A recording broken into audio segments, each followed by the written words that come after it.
Welcome to the Vantage HR Influencers Podcast. This podcast is sponsored by Vantage Circle, the simple and AI-powered rewards and recognition platform for employee engagement. Fostering a mindset of gratitude can be a game changer. In this episode of the Vantage Influencers Podcast, explore how adopting gratitude within the corporate setting can fuel success and reshape your workplace culture.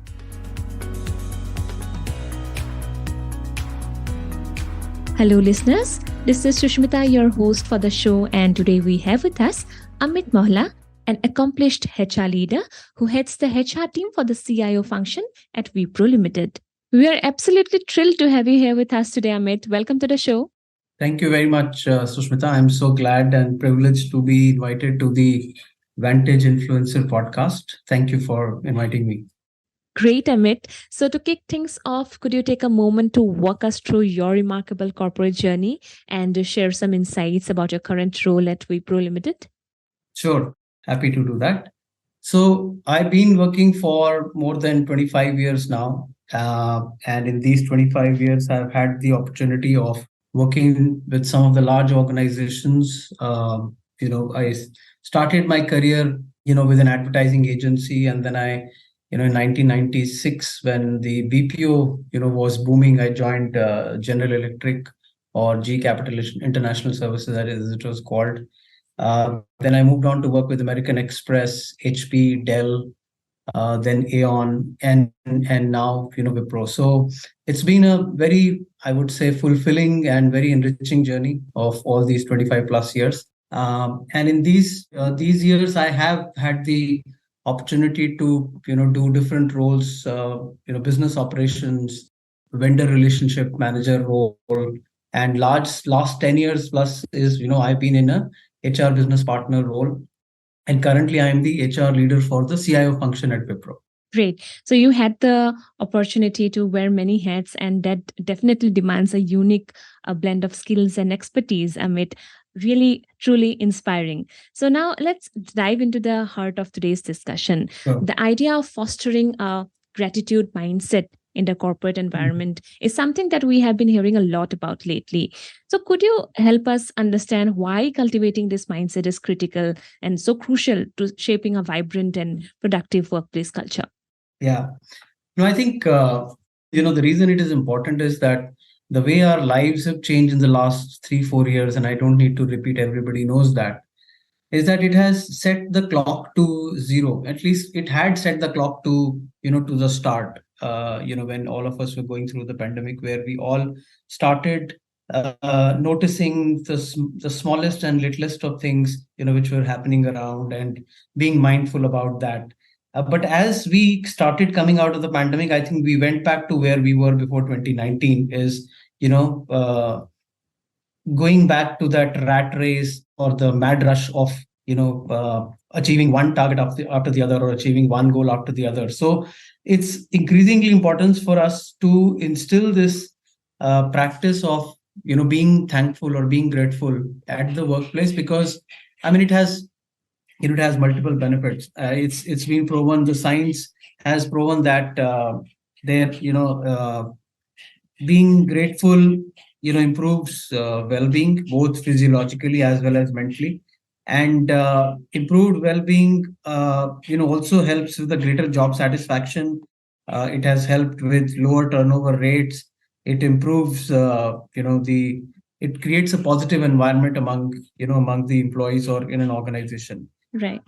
It also helps improve relationships, because when you feel, when you are being thanked, or when you feel thankful for something which somebody has done, it creates a sense of trust, or mutual respect, or camaraderie, or sense of belongingness, and which helps people collaborate better, right? And of course, when you collaborate better, you are able to do well and achieve more.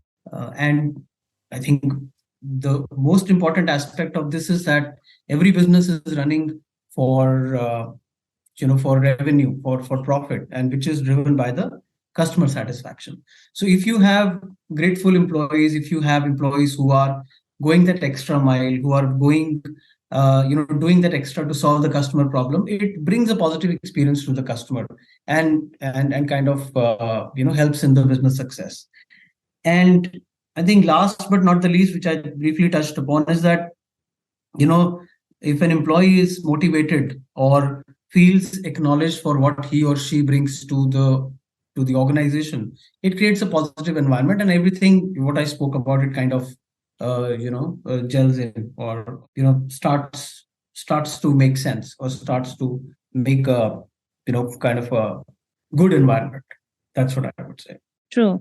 True. That's a powerful way to put it, Amit. And as you mentioned, that there is a very clear relationship between gratitude and employee engagement and retention. So now, if we talk about what metrics do you use for your, calculating or for knowing the levels of engagement in your gratitude programs, are this the combination of metrics that you use, like employee satisfaction scores or your retention rates? Yeah, see, it's a very interesting question, because and it is this is one of the challenges also, if I may talk about one of the challenges also, which we face when we try to inculcate the culture of gratitude, because we try to link everything to a tangible metric, a tangible KPI, right?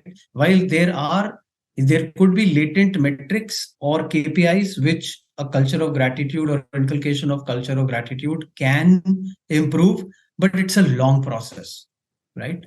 When I say it's a long process, the process of cultivating the culture of gratitude is a long process, because just doing one session with your set of employees and say, we should be thankful to each other, we should be mindful of what's happening around us, it's not going to do anything. Not enough. Right? I'm saying even if you do it like consistently, it will take some time before people start implementing that.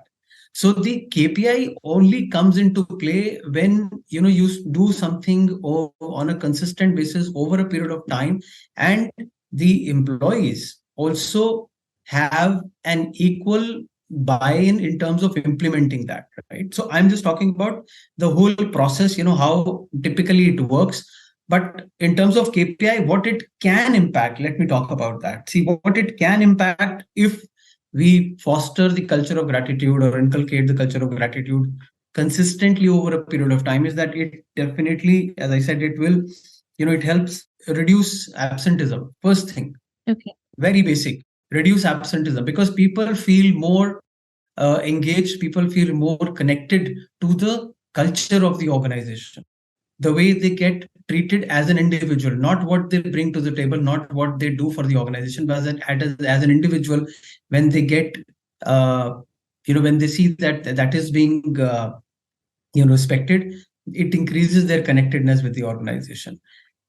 If you take another metric over a period of time, it helps reduce the, turnover or attrition, as we say, because it's again the connectedness, the stickiness with the organization. It actually starts showing up in the way they perform. It starts showing up in the way they connect with people. I think I just spoke about earlier also. Yeah. And then ultimately it starts showing up in the way they deliver results to the customer. So I would say I think it's a long drawn process. Let's be very, very honest about it. It's a long drawn process. It is not similar to some of the other interventions, which have a more tangible metric, but this can have a tangible metric, but over a period of time. I'm not sure how much does it answer your question, but that's a reality. Yeah. And calculating the metrics is, as you mentioned, that it has been a challenge all the way. And I think somewhere another very big hurdle is engaging the leaders, bringing them on the same page, and asking Absolutely. them to be the enthusiastic advocates of a empathetic culture. Correct. is a Correct. trouble, right, in most of the organizations. Right. See, and that's one of the challenge. And I will not only blame the leaders, but I think see, the challenge in inculcating a culture of gratitude at a workplace is that, unfortunately, gratitude or being thankful has till now been only restricted to that once a year CSR activity, where once a year you go to a nearby school where you spend some time with some underprivileged children, because that is part of the CSR activity, and it can be, it can be equated to, being kind and being grateful, or it is only been restricted to, you know, let's say spending or observing a particular week or a day like a Thanksgiving or a week of gratitude, where you just get everybody and it becomes more of an HR event, and where you ask people to be grateful, thank everybody, pat on the back, write thank you notes. So unfortunately, till that time, I think it is acceptable. On what corporates, as corporates, what we see is okay, because it's one of the event, it's fine. But when you start driving it as an ongoing thing, what comes in the play is that everybody who comes to work, everybody who works in a corporate culture, they, we all work with one approach, with one target, that I have to be the best in what I do, which gets driven by day long meetings, which gets driven by deadlines, targets, you have quarterly business reviews, n number of things. So it's such a fast paced day which every corporate employee spends at work, that they don't find the time, and they don't feel that it is important to take a pause and reflect on whatever I have as a corporate employee. I need to be thankful for that. That's a big challenge. Yeah, absolutely. And when you don't appreciate that yourselves, as well as when it doesn't get driven as a culture by the organization, it takes a backseat. So I will not only blame the leaders, but also collectively as organizations, how do they drive that there is a need to take a pause, sit back, and then just be thankful and be mindful of what do you have as an employee, right? Yeah. The other challenge here is that, see, as I said, everybody is trying to be the best in what they do, and when we say, okay, you need to be thankful to the others, it is seen as that I am giving away my power to somebody else. Because what will you be thankful for? You will be thankful for how the other person behaved with you. What will you be thankful for? You will be thankful for how the other person actually supported you in a project, right? You will be thankful to your manager. You will be thankful to your colleagues or your team members. Now, that in some ways or the other, it is seen as a sign of weakness. That, oh, it is not in my control. It is because of the way they are helping me. I'm only thanking them. It may make them glow in front of others, and it may make me look weaker or look less capable. So that's another challenge, right? Absolutely, yeah. And on the other hand, I'm sure there are several remarkable success stories, related to gratitude initiatives. It would be great if you can share any anecdote or any story, related to gratitude initiatives that have made a memorable impact on the workplace. It can be from Wipro or from any other organization that you know. I mean, I can tell you, one instance where somebody who was actually struggling to perform in a particular role. The person had taken up a new role and was struggling to perform in that particular role, and I happened to speak to her, and generally when we got talking, so I told her that, okay, why don't you be, aren't you happy that you got this role? You spent so much time in the organization. You actually had to sit through 3 sets of rounds of interview as part of the internal job posting, before you got this role. And now, even if it's taking some time for you to come, or rather, start performing, it's fine. It will come by, right? But she was not in a position to appreciate and to acknowledge the fact that this is a coveted role which she has gotten, and she got into that negative spiral that I'm not able to do it. So what we did is we said, okay, why don't you start doing it? Why don't you start a gratitude journal? Every day, just start writing about 3 things which you are grateful for, which you observe performing this role, and those could be very small little things. Yeah. Right. And initially there was a hesitation, because when people are not actually not aware of this concept, they find it, you're sorry, but some of them find it foolish. Said, what is this? This doesn't really help. What are you telling me? But I think after some insistence or some, I would say, persuasion, she was able to pick it up and she started doing it. And I just left it that because I just forgot and, I just went my way. She was working in her role. And after some time, she reached out to me and she said, okay, Amit, I just really want to thank you that now I am feeling much better the way I see this role. And I said, okay, what happened? She said, I started noticing what was good, which was happening related to this role on a daily basis. And those were very small little things. Even just, she was struggling to get through to her stakeholder because the stakeholder was not giving her time to connect. And she was struggling that if I don't connect with my stakeholder, how will I deliver? And I think slowly and slowly she was able to make headway in that. And these small little things, she getting a response to her email by a stakeholder, she started thanking that, okay, at least there's an acknowledgement. Now the challenge here is that these things in general get seen as very trivial because it's a table stake. It's an expectation that if I write an email, the person is expected to respond, right? But think of somebody like her who was struggling to even get that response. And when she started getting that, and she really, felt thankful for that. And that's how she cultivated her mind to be aware and to be grateful for, whatever good things which she was observing. And that's how she came and she said, okay, I'm really thankful for, what I've been able to achieve. So that's one example which came to my mind. Yeah, really impressive. But on a personal note, your personal note, Amit, how do you approach practicing gratitude in your daily life? And I'm sure that has influenced your leadership style as well.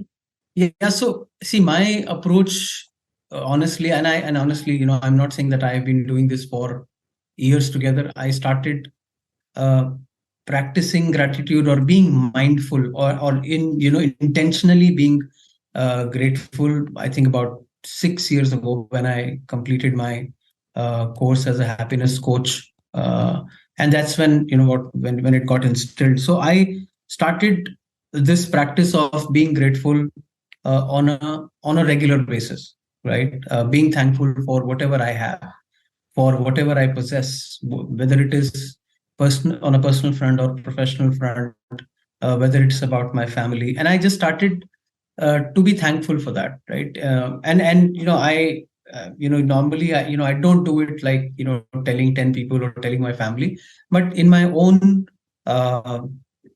free time or me time, if I have to call it, I try to do that and just be thankful for what I have. And I just started because it was also given to us as a practice when we were going through the course, and I was also equally skeptical about the benefit of doing something like this. But I said, okay, let me try and see what happens. And I started doing it, and gradually one thing led to the other, and I started feeling that I was much calmer and more and had more acceptance to whatever was happening around me. And suddenly then the COVID struck, and of course everybody's life changed. So that really helped me wade through some of those tough times. And then because by that time it had actually become a habit, and now of course it's something which I continue to practice. Yeah, all I could understand, all I could grasp from this conversation is that creating a culture where appreciation and gratitude, it should be a daily practice and not just an occasional event, for sure. Correct. Yeah, it's a habit you have to form. Yeah, right. It is a habit, right? The way you see, ultimately, as I say, if the way people exercise or they jog or they cycle, exactly. You do daily, or if not daily, then at least 3 to 4 times a week. Similarly, this is like exercising our brain. True. And if you just do it once, I mean, of course, you will not build those muscles if you just go to the gym once a month. Similarly, you will not train your brain if you just do these things once a month or occasionally. Right. For HR listeners, Amit, many of whom are looking to introduce gratitude practices in their organizations, what words of wisdom would you share with them? See, I think, before anybody wants to introduce a culture of gratitude or or a habit of gratitude, I think it's important that, first of all, it's important that they understand what they are getting into. Because till you as an HR professional do not understand what is it what you want to drive and why do you want to drive it, the conviction will not, you will not be, you will not have that conviction with the way you will be able to communicate to the people, right? Yeah. If you don't have that conviction, then it will end up becoming just an HR event. Where if you, let's say, if you say people, okay, no, we will observe an appreciation week or a gratitude week, everybody is expected to thank and Thank each do a pat other. on the back, Mm. and it becomes a mechanical exercise where people just thanks each other for anything. This is the most common thing actually that happens in the organization. That's why I see what happens, that when organizations try to drive these things, they, what they do is they just do events like these and say, oh, we are driving a culture of gratitude. Sorry, but just doing it once, 1 week in 52 weeks in a year is not driving a culture. Yes, you are doing an event, please understand there's a difference. Mm. It is not a culture, it is an event. An event will have only that much uh, impact or a recall value. So for somebody who wants to drive it, they have to be convinced that this is something which you want to do. And secondly, if as an HR professional you want to do it, don't start full bang, trying to drive it across the organization. First, you have to be convinced. If you're convinced, try it with a smaller group. Try it with a smaller group over a period of time, see the impact, and check with the people who have gone through this. How do they feel the difference? And then extrapolate it, then expand it. There is no rush in trying to cover 10,000 people at one go. You will never be able to do that. So that's one. Secondly, it's important to communicate what is the benefit of all doing this, because again, same mindset of, oh, I'm here not to thank people, I'm here to meet my targets. So how do you change that thought process, right? That's very, very important. And then if you are, when you are doing it, don't just make it an event, do it over a period of time. And there are different ways to inculcate that, whether it is you start your meetings with a gratitude practice, or when you observe a certain period as a gratitude period, whether it is 15 days, 10 days, 1 week, or you ask people to write things what they like in the other person, not what they do, but what they like in that individual as a person. Because it's important to be grateful for what the other person is, not what they do, right? Yeah. And very important, see, it's very easy to be grateful when things are going fine, because then everything is hunky-dory, everything is rosy. Exactly. Everyone is happy. When you are successful, when you have money, when you have you are getting promoted, when you're getting rewarded, you are thankful. I really thank God for all this. But the most difficult piece and the most important piece is when the chips are down. It's those times when our mind finds it difficult to look for things which one needs to be grateful for. Very wise advice, Amit. Yeah. So that is also very, very important. Yeah? That's very, very important, right? And of course, I think you alluded to that earlier, that having the leadership support is very important, right? Yeah. That's why I'm saying start small, and of course get your leaders buy-in. You have to convince them, you have to tell them this is what we want to do. And starting small is easier than trying to cover a large part of the organization. So I think these are some of the things which come to my mind, at least. While there could be a lot other, but if somebody wants to do it, I mean, these few things one can start with. Yeah, very wise advice, Amit. Finally, before we wrap up, could you tell us how our listeners can reach out to you? Oh, yes. They can reach out to me on my LinkedIn. My LinkedIn profile is, they can reach out to Amit Mohla. My email ID is amitmohla@gmail.com. And they can also, reach out to me on my podcast, which is the Happy Sapiens podcast, which is available on Spotify.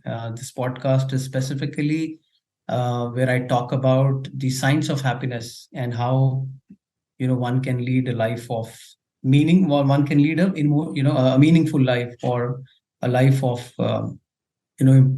where people are happy and where you are, living not just a fast-paced life, but living a life which is of peace, calmness, and I would say, tranquility, if I have to put it.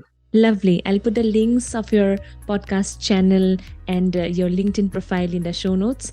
And thank you so much, Amit, for sharing your valuable insights and experiences regarding cultivating a gratitude mindset in the corporate world. It has been a pleasure having you on our podcast today. Thank you, Sushmita. Thanks again for inviting me, and I'm glad that I could be part of your podcast. Thank you very much. Thanks for listening to the Vantage HR Influencers Podcast. Please do subscribe to Vantage HR Influencers Podcast on Apple Podcast, Spotify, and our YouTube channel for new episodes.